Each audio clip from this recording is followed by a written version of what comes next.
نحمده ونصلي ونسلم على رسوله الكريم أما بعد فأعوذ بالله من الشيطان الرجيم بسم الله الرحمن الرحيم ولقد آتينا موسى 9 آيات بينات فاسأل بني إسرائيل إذ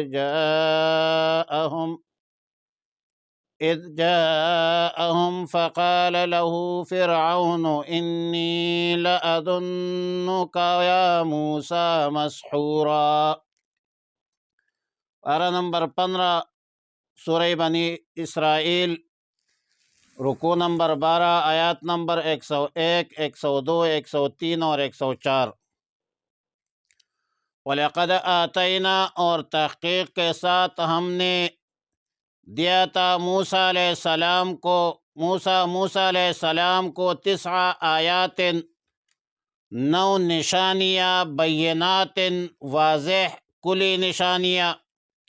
فاسأل بنی اسرائیل، پس پوچھ لیجئے بنی اسرائیل سے، اذ جاءہم، جب ان کے پاس آیا، فقال لہ فرعون، تو فرعون نے اس کو کہا، انی لأظنک، میں تم پر گمان کرتا ہوں، یا موسیٰ، اے موسیٰ علیہ السلام، مسحورا، جادو زدہ۔ قال لقد علمت،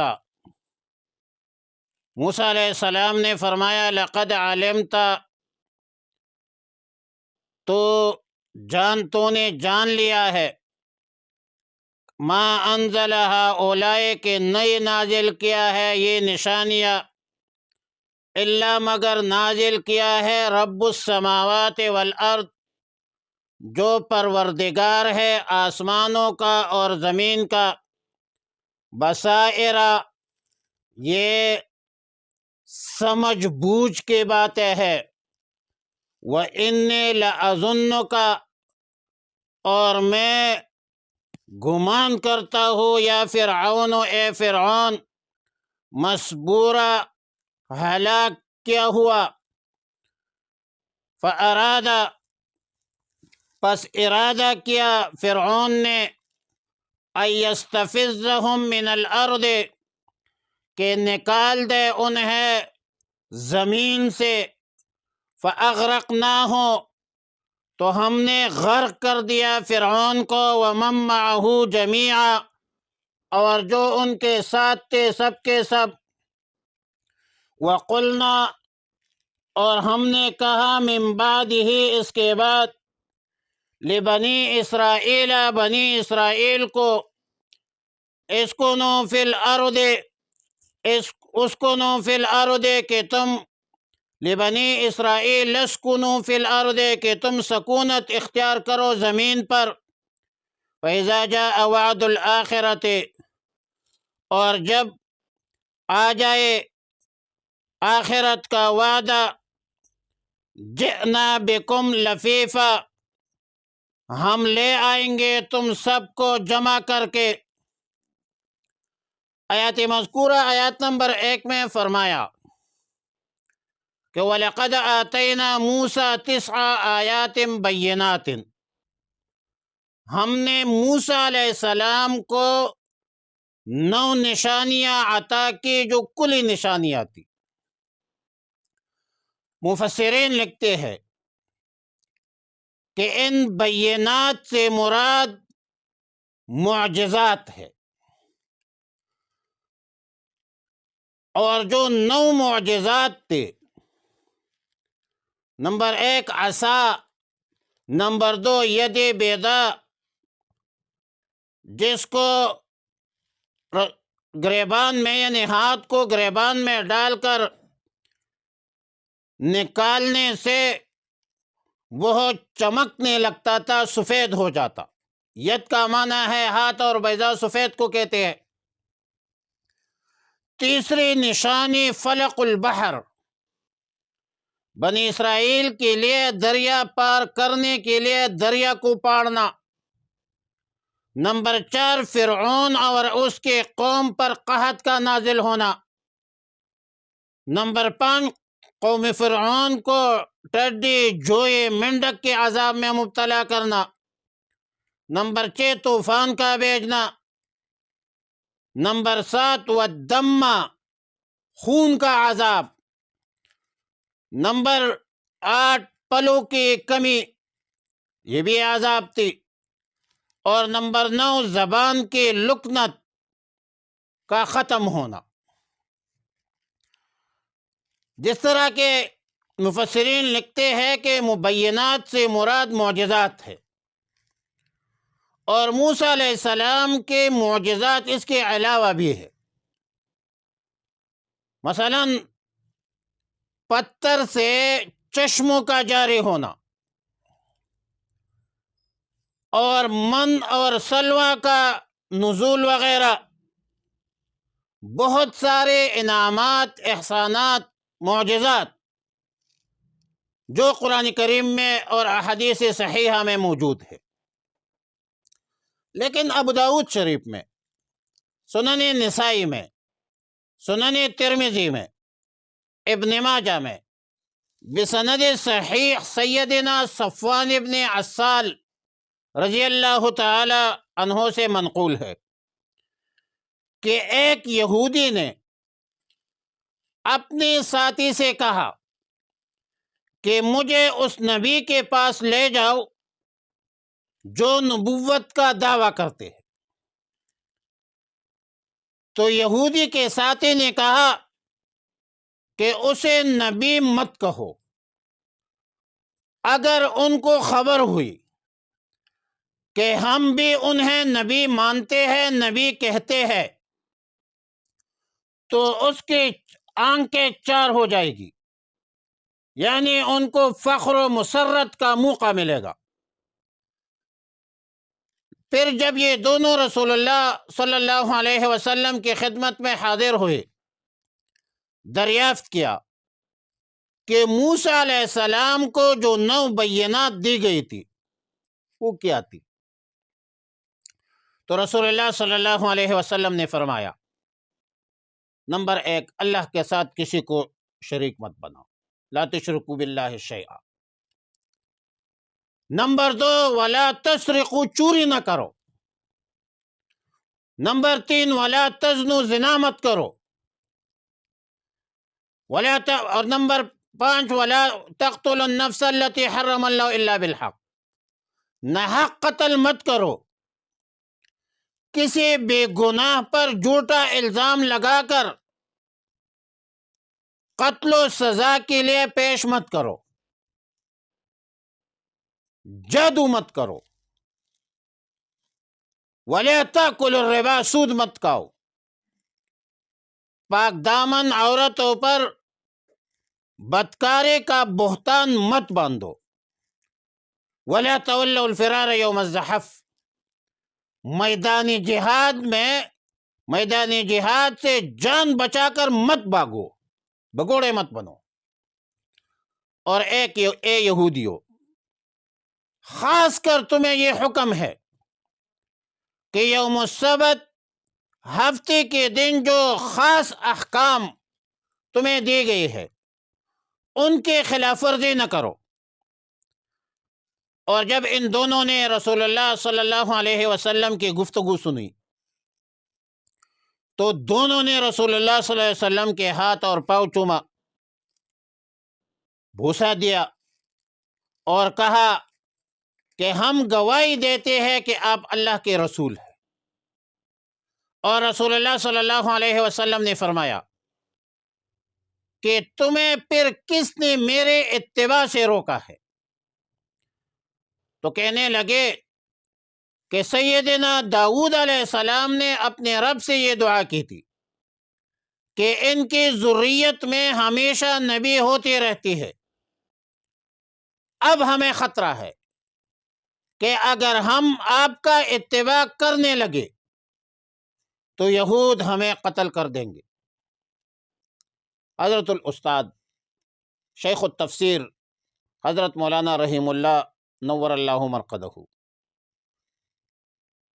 اور بعض تفاسیر انوار البیان نے بھی لکھا ہے کہ سورہ بنی اسرائیل کے ابتدا میں بنی اسرائیل کے بعض واقعات ذکر کرنے کے بعد فرمایا کہ ان احسنتم احسنتم لانفسکم وان اسأتم فلہا۔ پھر مشرکین کے عقائد باطلہ اعمال سیئہ کا تذکرہ فرمایا، بعض مامورات کا ذکر کیا، بعض منہیات کا تذکرہ فرمایا۔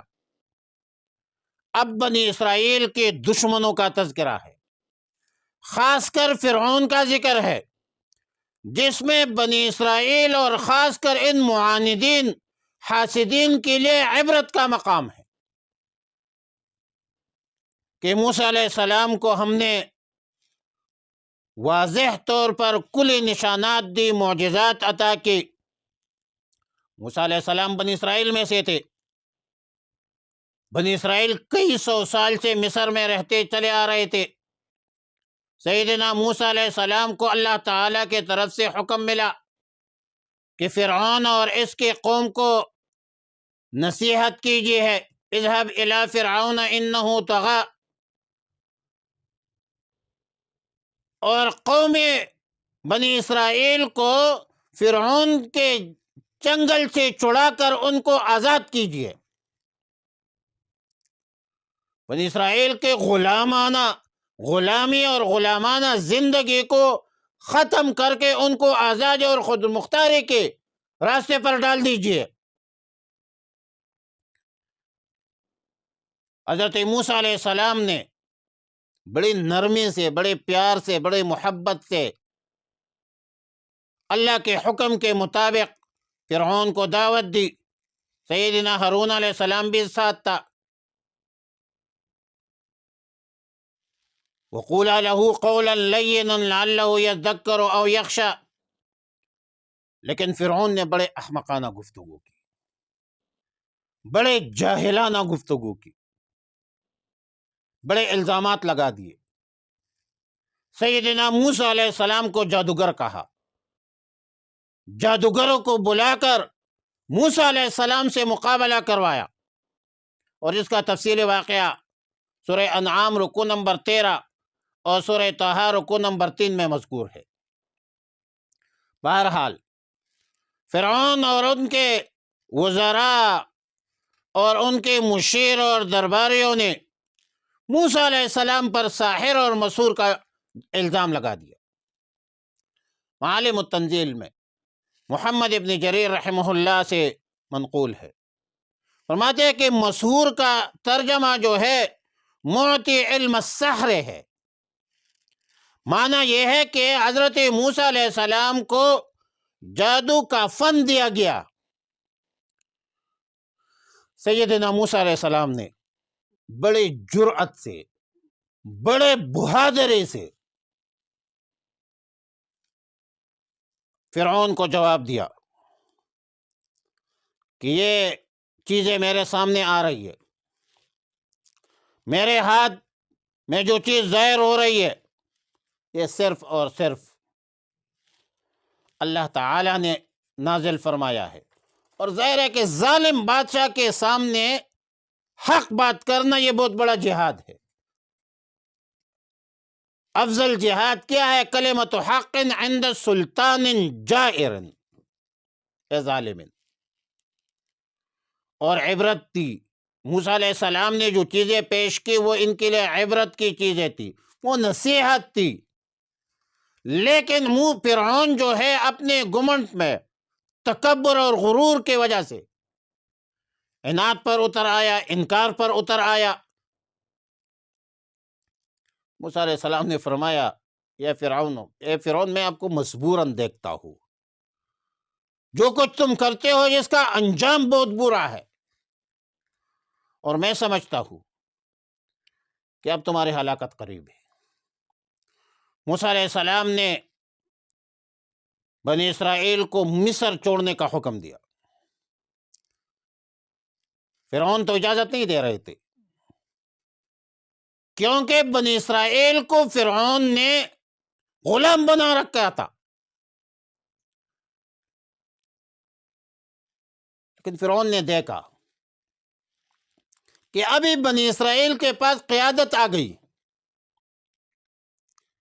بنی اسرائیل طاقت پکڑ رہی ہے، ان کے قوت میں اضافہ ہو رہا ہے،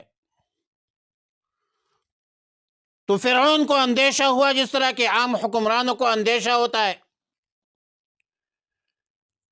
کہ کہیں یہ بنی اسرائیل مصر قوم کے بربادی تباہی کا سبب نہ بن جائے، مجھ سے اقتدار چھین نہ لے۔ حکمرانوں کو اپنے اقتدار کا خطرہ ہوتا ہے۔ فرعون نے بھی بنی اسرائیل کو مصر سے نکالنے کا بھی ایک پلان کیا،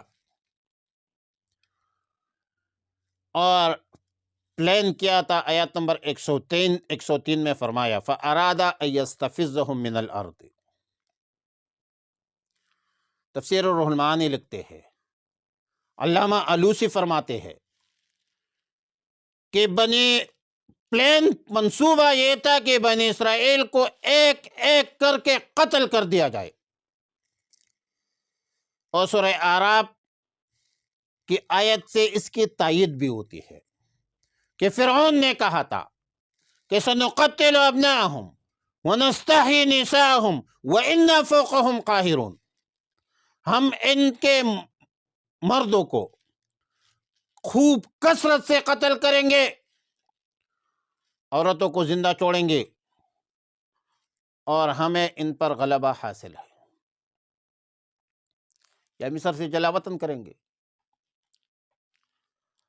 بہرحال فرعون کی نیت درست نہیں تھی،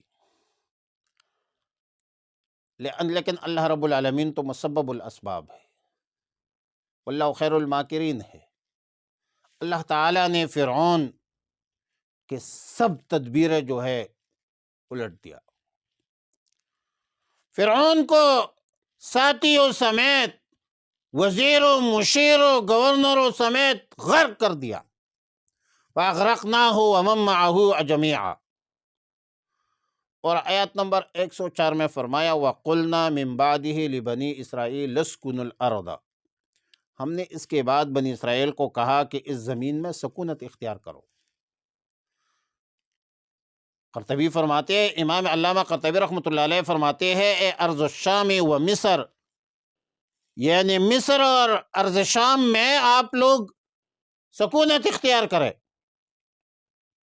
مطلب یہ تھا کہ فرعون کے ہلاکت کے بعد بنی اسرائیل کو مکمل اختیار دیا تھا کہ مصر میں رہو یا آبائی وطن شام میں جا کر آباد ہو جاؤ، لیکن بنی اسرائیل نے شام کو پسند کیا۔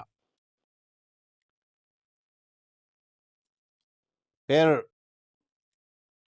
ارض شام اختیار کرنے کے بعد میدان تہ میں 40 سال تک گھومتے پھرتے رہے، کیونکہ انہوں نے تو عمالقہ کے خلاف لڑنے سے انکار کیا تھا، یہی کہا تھا کہ اذهب انت وربک فقاتلا انا ہاہنا قاعدون۔ سورہ مائدہ میں اس کی تفصیلات موجود ہے۔